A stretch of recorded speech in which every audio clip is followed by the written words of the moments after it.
Does the earth remember the weight of footsteps long gone? Alba Reyes often wondered this, her fingers stained green from crushing wild thyme, the sharp, clean scent rising in the heat-shimmering air of the Andalusian foothills. Below, the village huddled, a scattering of whitewashed walls under terracotta tiles, nestled amongst olive groves that silvered in the relentless sun. Above, the Sierra Nevada loomed, ancient and watchful.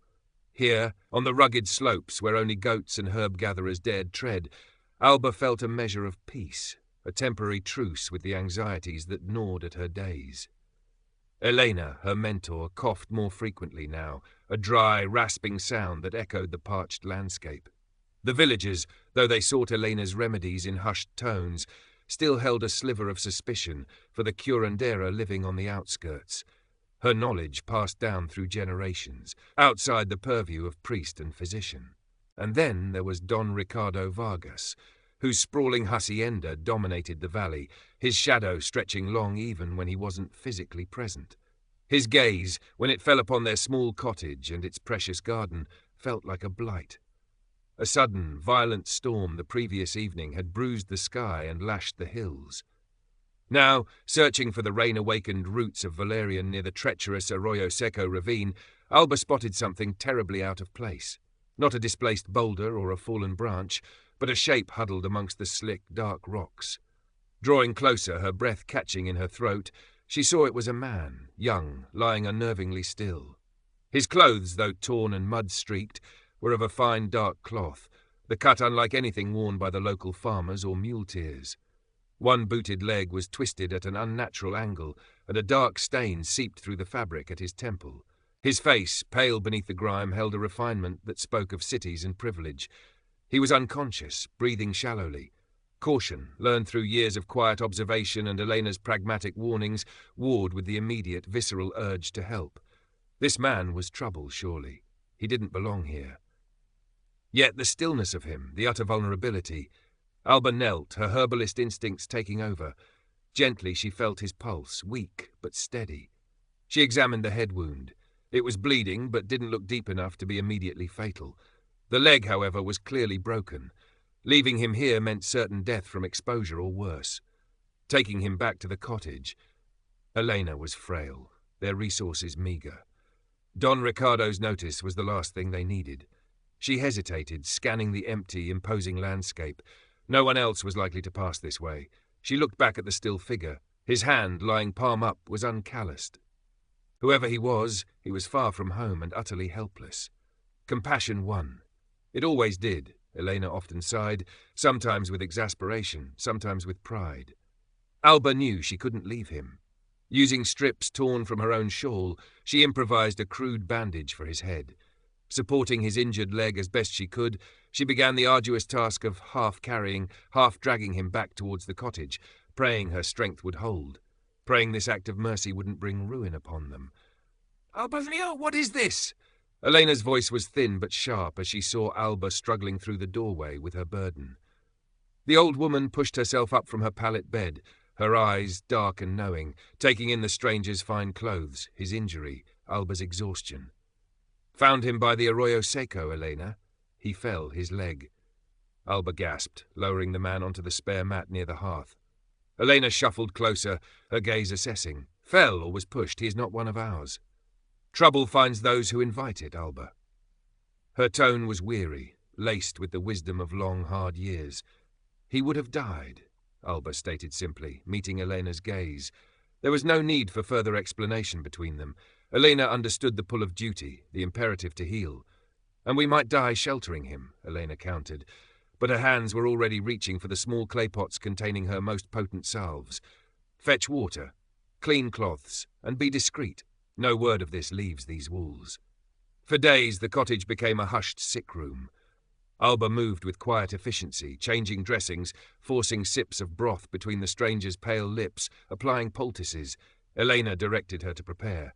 The leg was set as best they could manage, bound tightly with splints.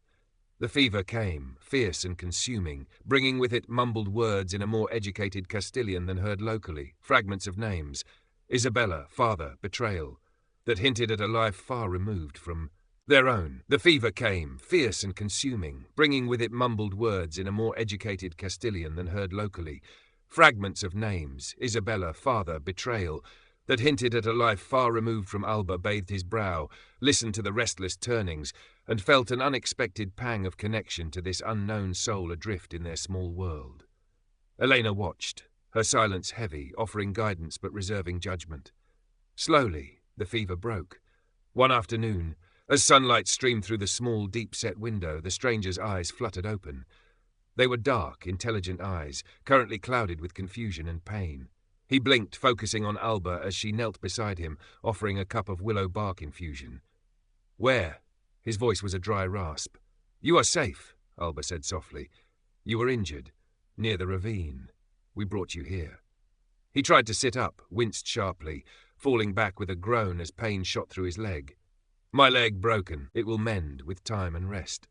His eyes scanned the simple, clean interior of the cottage, the strings of drying herbs hanging from the rafters, the simmering pot over the hearth, Elena dozing fitfully on her pallet. "We?" "Elena, my maestra," Alba indicated the sleeping woman. "And I am Alba Reyes. You are in our home." He closed his eyes for a moment, absorbing this. "My thanks, Alba Reyes, I owe you my life." He opened his eyes again, a flicker of something, caution, wariness, in their depths. "My name is Mateo." He offered no surname, no explanation for his presence in the hills. Alba didn't press. Healing came first. Secrets could wait. Mateo's recovery was slow but steady under Alba's diligent care. As his strength returned, so did a quiet curiosity. He watched Alba move through her tasks, grinding herbs with a smooth stone pestle, tending the small but vital garden outside, her movements economical and sure.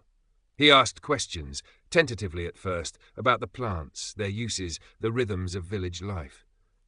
Alba answered simply, sharing her knowledge without reservation, sensing his genuine interest. Elena remained mostly silent in his presence, her watchful eyes missing little, but she didn't interfere. A fragile trust began to build in the shared space of the cottage, woven from whispered conversations in the evenings, shared cups of herb tea, and the quiet routine of healing. Mateo, despite his obvious unfamiliarity with physical labor, insisted on helping as soon as he could manage movement with a crude crutch Alba fashioned for him. He'd sit by the garden patch, weeding awkwardly but diligently, his brow furrowed in concentration.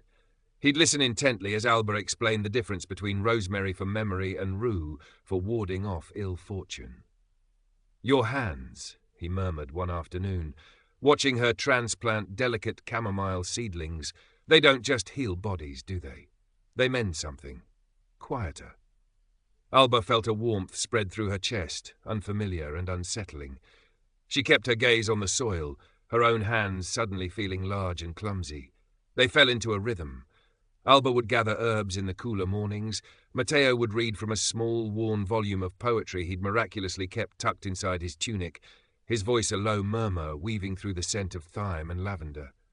In the afternoons, they worked side by side in the garden, the silence companionable. He spoke occasionally of cities, of music, of ideas that felt vast and distant to Alba, yet he listened with equal intensity when she spoke of the subtle language of plants, the lore passed down from Elena. He learned to recognize the signs of Don Ricardo's overseer riding the perimeter of the hacienda lands, the subtle shift in the air when Vargas himself passed on the track below, his presence casting a pall even from afar. Mateo's jaw would tighten then, a shadow crossing his face that mirrored Alba's own unease. One evening, sitting outside under a sky brimming with stars, the air soft and cool, Mateo spoke more of his past, though still in fragments. "There was a marriage arranged," he said, his voice low, tracing patterns in the dust with a twig. "Not for love, for alliance. Debts owed, power consolidated." He looked at Alba, his dark eyes searching her face. "I could not do it, Alba. It felt like a betrayal of myself, of—" He trailed off. "So I ran. But my family, her family, they are powerful, they won't easily let go." Alba listened, her heart aching with a mixture of sympathy and a dawning fear. His world was so different, so dangerous. Yet, looking at him, seeing the vulnerability beneath the cultivated manners, she felt only connection. He reached out, his hand covering hers where it rested on the rough wooden bench. His touch was hesitant, yet electric. Alba didn't pull away. Their eyes met, held. The space between them crackled with unspoken emotion. He leaned closer, his gaze dropping to her lips. The kiss, when it came, was gentle, tentative, yet held the weight of weeks of shared glances, quiet understanding and burgeoning affection. It tasted of starlight and wild herbs, a moment of pure, heart-stopping intimacy in their precarious world. The fragile peace was shattered a few days later. News travelled fast along the dusty tracks, even to their secluded cottage. A traveller stopping at the village fountain spoke of inquiries being made in nearby towns, descriptions matching Matteo, questions about a young nobleman travelling alone after a supposed riding accident. Isabella, the shrewd, kind-faced owner of the small posada on the trade route miles away, sent word via a trusted muleteer who sometimes bought Elena's lineaments. Men bearing the crest of a powerful Granada family had been asking questions at her inn. Matteo's face grew pale as Alba relayed the news. "They are closing in," he said, his voice tight. He stood, pacing restlessly despite his still healing leg. "My presence here puts you and Elena in grave danger, Alba. I cannot allow that." "Where will you go?" Alba asked, her voice barely a whisper, her heart clenching. "I don't know yet. Somewhere I can think, plan. I need to confront them, Alba, but on my own terms. Find a way to secure my freedom, expose the reasons behind this forced marriage. Only then," he stopped before her, taking her hands in his. His grip was firm, desperate. "Only then can I return. And I will return, Alba. Te lo prometto, I promise you. Wait for me."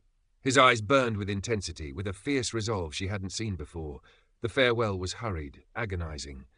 Alba pressed a small pouch of travel herbs into his hand. Willow bark for pain, chamomile for calm, thyme for courage.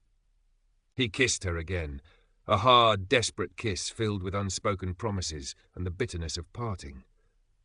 Then, using the cover of pre-dawn darkness, he slipped away, disappearing back into the rugged landscape that had first delivered him to her, leaving behind an aching silence and the heavy weight of his promise.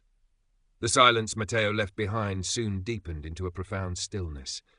Elena, perhaps sensing the shift, perhaps simply succumbing to the inevitable weight of years and illness, began to fade. Her breathing grew shallower, her moments of lucidity fewer. Alba nursed her with fierce tenderness, pouring all her love and skill into easing her mentor's final days. She sat by Elena's pallet, holding her thin, papery hand, whispering stories of the garden, listening to the faint, rattling breaths. One quiet afternoon, as the cicadas buzzed their relentless song outside, Elena's breathing simply stopped. Alba sat with her for a long time, the silence in the cottage absolute, broken only by her own ragged sobs. She performed the simple rites of mourning alone, the weight of her loss settling upon her like the dust that coated everything in the dry season. She was truly alone now, guardian of a small cottage, a precious garden, and a legacy of knowledge no one else seemed to value. Don Ricardo Vargas did not wait long. With Elena gone, he saw opportunity. His visits became more frequent, his initial veneer of condescending politeness wearing thin. He spoke of Elena owing fictitious debts, hinted that the small plot of land the cottage stood on, tended for generations by curanderas, was actually part of his vast, improperly documented estate. "Such skills as yours, Alba," he mused one day, gesturing towards her drying herbs with a dismissive flick of his wrist, "are wasted here. My hacienda requires order. Perhaps you could manage the infirmary for my workers. Under proper supervision, of course." The implication was clear: servitude or eviction. He began subtly turning villagers against her, reminding them of old superstitions, suggesting Alba's remedies were unreliable now that the true curandera was gone. He forbade his own tenants and workers from seeking her help. Then came the fences, erected seemingly overnight, blocking traditional paths Alba used to reach the higher slopes where the rarest herbs grew. Her world shrank, hemmed in by Vargas's malice and the growing fear of the villagers. Alba resisted with quiet tenacity. She tended Elena's garden fiercely, guarding it like a shrine. She continued to gather what herbs she could from the accessible lower slopes, preparing remedies, leaving small bundles discreetly for those few brave souls who still sought her aid under cover of darkness. Hope for Matteo's return flickered weakly, a tiny ember, threatening to be extinguished by the harsh winds of her reality. Weeks turned into months. Loneliness and poverty became constant companions. The small store of coins Elena had saved dwindled. Hunger began to gnaw. Vargas's threats grew more direct. Eviction notices penned in an imperious script were nailed to her door. Alba looked at the wilting garden, the empty shelves, the fading imprint of Mateo's presence, and knew she couldn't stay.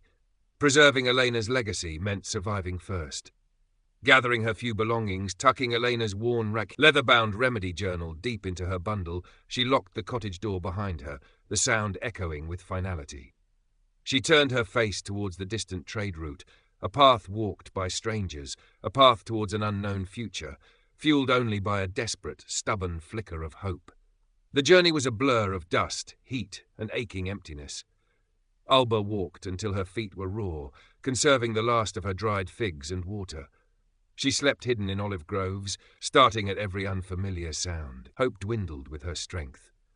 By the time she neared the trade route, weak and light-headed from hunger, the world had begun to swim before her eyes. She stumbled, falling heavily onto the parched earth, just within sight of a low, whitewashed building nestled beside the road, Isabella's posada. The last thing she saw before darkness claimed her was the inn's sturdy wooden door, promising shelter she wasn't sure she'd reach. She awoke to the smell of stew and the cool touch of a damp cloth on her forehead. Opening her eyes, she found herself lying on a narrow cot in a small, spotlessly clean room. A woman with observant, kind eyes and work-roughened hands sat beside her. "Ah, you are awake, child," the woman said, her voice calm and practical. "You gave us quite a scare. Collapsed right by the roadside. I am Isabella." "Alba," she whispered, her throat dry. "Alba Reyes." Isabella's eyes sharpened slightly with recognition. "Elena's Alba? I thought I recognized the look of the hills on you." I respected Elena, a wise woman, despite what some fools said. She offered Alba a cup of water. "Drink, slowly now. You are safe here."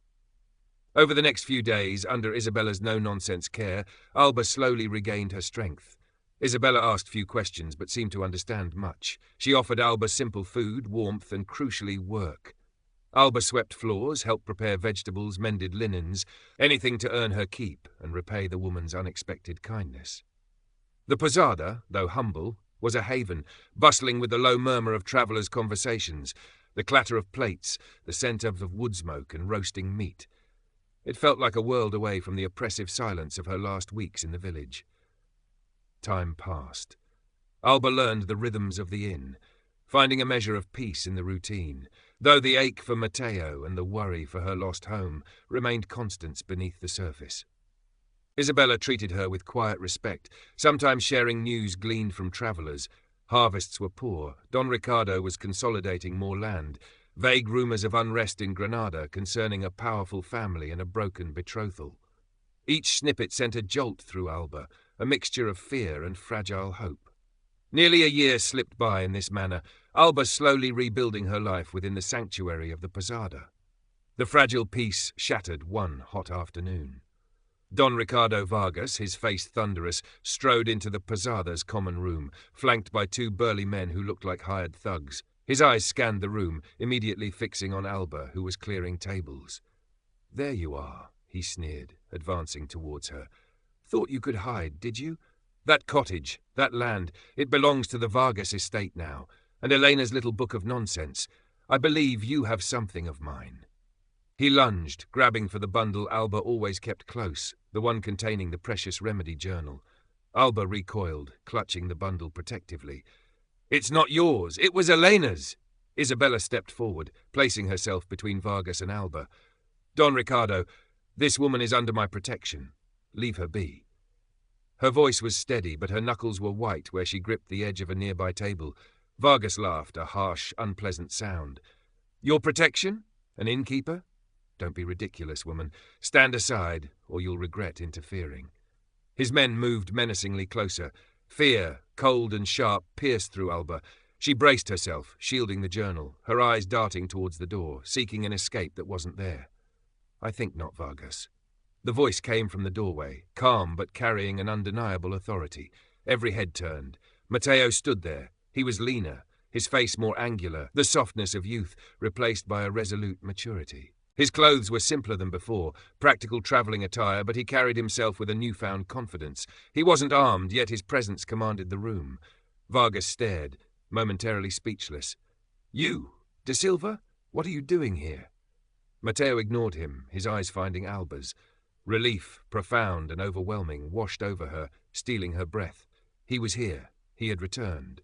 Matteo stepped further into the room, his gaze now fixed coolly on Vargas. "I am here to ensure Alba Reyes is left in peace. Your claims on her property are baseless, Vargas, built on forged documents and intimidation. I have spoken with certain officials in Granada, presented evidence of your creative accounting regarding estate boundaries and tenant debts. They are quite interested."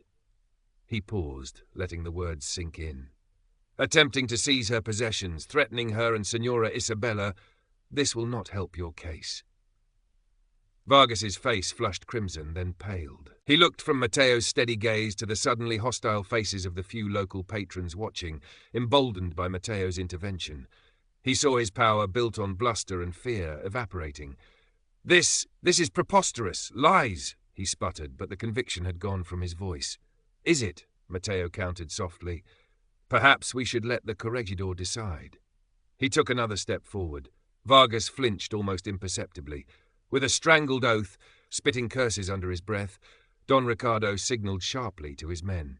They backed away, following their master as he retreated hastily from the posada, his arrogant facade crumbling into humiliated rage. The moment the door slammed shut behind Vargas, the tension in the room broke. Alba swayed weak-kneed, tears finally spilling over. Matteo was instantly beside her, his arms closing around her, holding her tightly. "Alba, mi Alba, forgive me for taking so long." His voice was thick with emotion. She clung to him, burying her face in his shoulder, the scent of dust and distance mingling with the familiar, solid warmth of him. "Matteo, you came back." It was all she could manage to say. Later, sitting quietly in the small room Isabella insisted they take, Matteo explained. He had confronted his family, refused the marriage outright. It caused uproar, but he held firm. He'd discovered the betrothal was part of a larger scheme by his intended father-in-law to cover massive gambling debts, implicating Matteo's own father unknowingly. By exposing this, Matteo had not only freed himself, but also saved his family from ruin, earning their grudging respect and securing a modest but independent inheritance. His first act had been to use his connections to gather information on Vargas, confirming the man's